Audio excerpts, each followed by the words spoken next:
ప్రతి నెల వృద్ధులకు ఇచ్చే పింఛన్లు ఏవైతే ఉంటాయో ఆ పింఛన్ల పేరే సామాజిక భద్రత పింఛన్లు.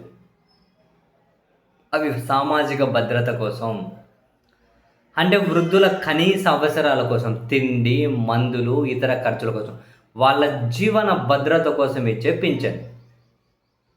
అయితే ఈ మధ్య ఎక్కువ వినిపిస్తున్న విమర్శలు ఆ పింఛన్ ఇలా ఇచ్చేసి అదే పింఛన్ల నుంచి నీళ్ళ బిల్లు అని, ఇంటి పన్ను అని వసూలు చేస్తూ ఉన్నారు అని. ఇక్కడ గమనించాల్సింది ఇంటి పన్ను, నీళ్ళ బిల్లు ఇవి కొన్ని ప్రత్యేక సదుపాయాల్లో కేటగిరీ కింద వస్తుంది. పింఛన్లు అనేది కంప్లీట్గా సామాజిక భద్రత కింద వస్తుంది. సో అవి ప్రభుత్వం వసూలు చేసుకోవాలి అనుకుంటే నీళ్ళ బిల్లు, వాటర్ బిల్లు, ఇంటి పన్ను మరో చట్టపరమైన మార్గాల్లో వసూలు చేసుకోవాల్సి ఉంటుంది. అంతేగాని సామాజిక భద్రత కింద వృద్ధులకు ఇచ్చే దాంట్లో నుంచి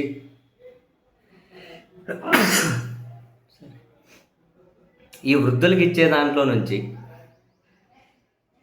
ఈ విధంగా కట్ చేసుకోవడం ధర్మం కాదు, మానవత్వం అంతకంటే కాదు, ముమ్మాటికి తప్పు అది. నేను ఈరోజు కూడా చూశాను, సామాజిక మాధ్యమాల్లో వీడియోలు వైరల్ అవుతూ ఉన్నాయి. చూడండి. పెన్షన్ వస్తుందా? వస్తుందండి. ఎంత వస్తుందండి? 4,000. 4,000 మరి ఇచ్చారా? ఇవాళ ఇవ్వలేదండి. ఎంత ఇచ్చారు? 2,000 ఇచ్చారు. మిగతా 2,000 కట్ చేసుకున్నాం. ఎందుకంట? నీడ బిల్లు అంట. నీళ్ళ బిల్లా? నీడ బిల్లు. నీ పేరేంటి? ఏ ఊరు? నీకు పెన్షన్ వస్తుందా? ఎంత? మరి 4,000 ఇచ్చారా ఇవాళ? ఎందుకని? నీ పేరేంటమ్మా? నీకు పెన్షన్ వస్తుందా? ఎంతమ్మా? 4,000 ఇచ్చి 2,000 2,000 ఎందుకు కట్ చేసుకున్నారు? ఇంటి పన్ను కట్ చేసుకున్నారా? నీ పెన్షన్ ఎంత నెలకే? 4,000. మరి 4,000 ఇచ్చారా? 4,000కి 2,000 కట్ చేసుకున్నాను. ఎందుకంట? నేను పన్నుకా? మరి నీకు తిండేలా? అభివృద్ధి చేయాలి, అభివృద్ధి. అది పరిస్థితి.